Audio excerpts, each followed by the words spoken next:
baseball card fever. I really got a baseball card fever.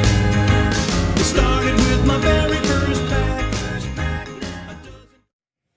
Hey, what is up, collectors? It is Diego here to take you on a sports cards detour, and this detour right here has some WCW Championship Wrestling cards on some high gloss finish.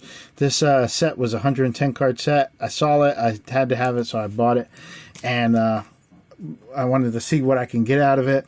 And looking through it the first time, I didn't see very many, just superstar type cards. It mostly had like a lot of in-action type cards, I would say. So let's check them out. I'm probably gonna stop, probably tell the story as I can go along, and probably get interrupted as I go along. So bear with me here. We'll start off with Rick and Sting and Ric Flair. My dad will always call this. Actually, I'm probably not even gonna say names unless there's something that sticks out to me. But my dad would always call WCW wrestling from Florida. He would call it Florida wrestling. I'm gonna watch the one from Florida, and then if it was WWF, he would call it from New York. So I don't know why he did that, but that's what he did. So that's how I identified myself with this WCW. I was like, oh, this is Florida wrestling. But some pretty cool stuff. Brings back some memories here of some old matches. Only a few featured people, like Michael P.S. Hayes, Rick Steiner. Like the Steiner brothers are in here. The Fabulous Freebirds, as you just saw. So some Ron Simmons is in here, along with Butch Reed, Tom Zank, Z-Man, Sid Vicious. There's Brian Pillman. The Four Horsemen right there. Yeah, we used to have some good times right after watching wrestling. Of course, you know, when you watch wrestling and you have brothers for siblings, you got to go out there and go beat up your brother and try and win the championship belt. Like we had a belt ourselves that we made out of cardboard and some aluminum foil, and then colored it with some marker, and had a good old time wrestling for that belt. My brother, if you ask him, if you were ever able to get a story from him, he would tell you about the one time he got to win the championship from me, because I was sick. No, he would go, but Diego would tell you he was sick and he couldn't get up. And that was the case. I was like half asleep, half awake, and he just came down, and 1, 2, 3, he got the pin, and we took the championship for the day. And he was so stoked. My brother Jeff is like the second youngest brother out of 5 brothers. So it was just funny doing, like, we would always wrestle, and right after watching wrestling. Or the other thing we used to do is watch American Gladiators, and we used to sit there and do that as well. There's Missy Hyatt, the only female in this. We would do American Gladiators if that came up, or I don't know. We just did whatever was on TV. Karate movies, did that.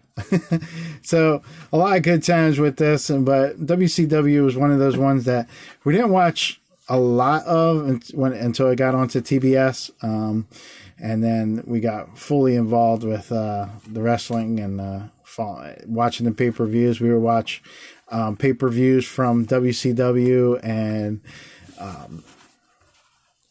also WWF, and always like it was like Survivor Series was always like Thanksgiving time around that time. So we would go over to my uncle's house to go watch El Gigante. Right there. Now, this card right here it's the exact same as card number 2, but it's card number 60, but it's like the same picture. And we have a champ one that's in here. So that's kind of weird about this set. But I did check, and I was like, do I have like 2 number 2s? No, one was 60, the other one was 2. So, anyway, getting back to, just watching the pay-per-views and stuff like that. We all became big wrestling fans and always have fun with it. I kind of kept on with the wrestling bug, and my son ended up getting it with him, and me, I think me, my nephew, and my son are probably the strongest ones in wrestling. You know, knowing what's going on. There's Ron Simmons, Jimmy J and Garvin, Ric Flair in a pink robe, but Bobby Eaton, I believe he passed away not too long ago. So there's C-Man. So yeah, we had a good time, man. We used to have so much fun with that belt. I also used to wrestle, play wrestling in the back, like kind of like backyard wrestling.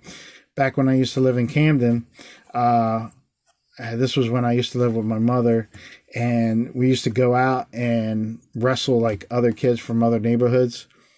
And I remember there were some abandoned houses, and we used to take the beds, and it definitely wasn't something that I would recommend doing, but we used to take beds from other places and put them all stacked up into like the middle of this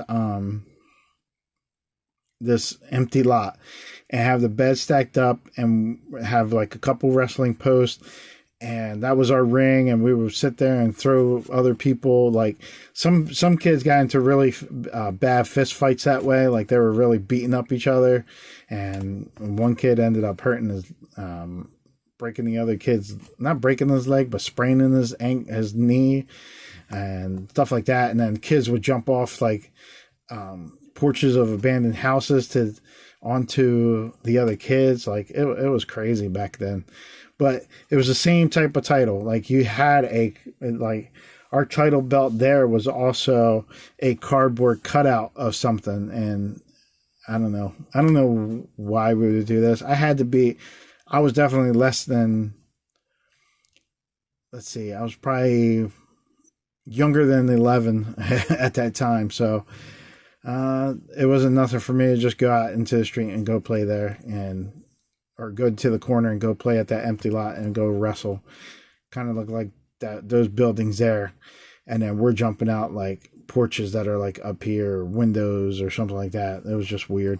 Onto those beds and thinking that we were the coolest wrestlers ever. So yeah, that's mostly all my memories of playing wrestling and stuff like that. And watching wrestling that inspired the wrestling moves. My son, my oldest son, he wanted to be a wrestler at one time, and he was talking about going to the one local wrestling place, and never did.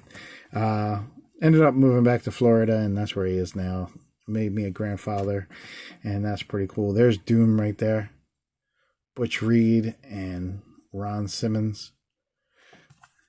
Awesome cards there. I hope you guys enjoyed. Maybe I'll just show some of the back of these real quick while we're here. There's one of Lex Luger. El Gigante.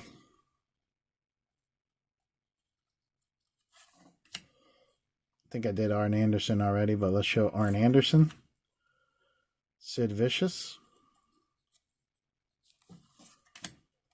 Flying Brian Pillman. Another Flying Brian. Let's see if we get somebody else. Fabulous Freebirds. PS stands for Purely Sexy.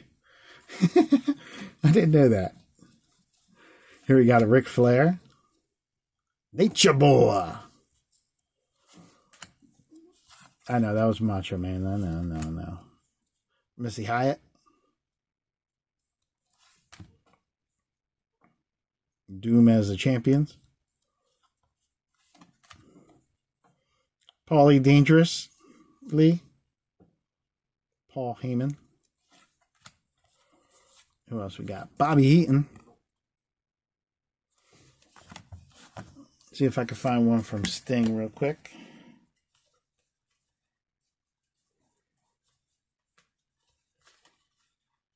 There's a Stinger.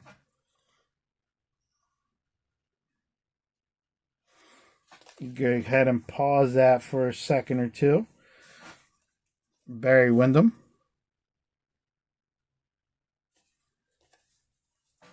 Who else do they have in here? Not many. different people. We'll do the Steiner boys. Steiner brothers, but Steiner boys. I mean, let's see. Who can I end it with? Sting.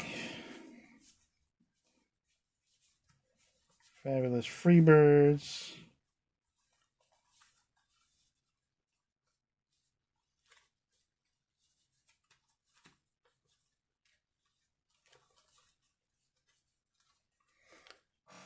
The Red Rooster.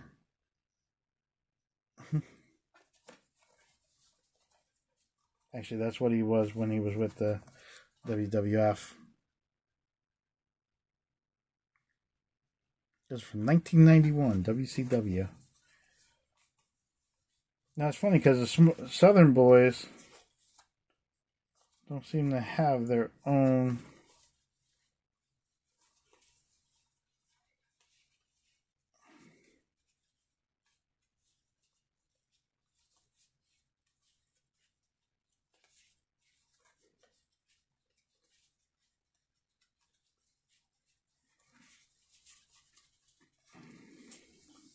I don't know.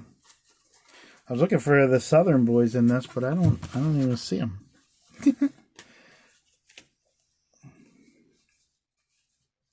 Yeah, well, that's all I got for you now. Sorry, guys, that I did that at the end. Until next time. Get back to work!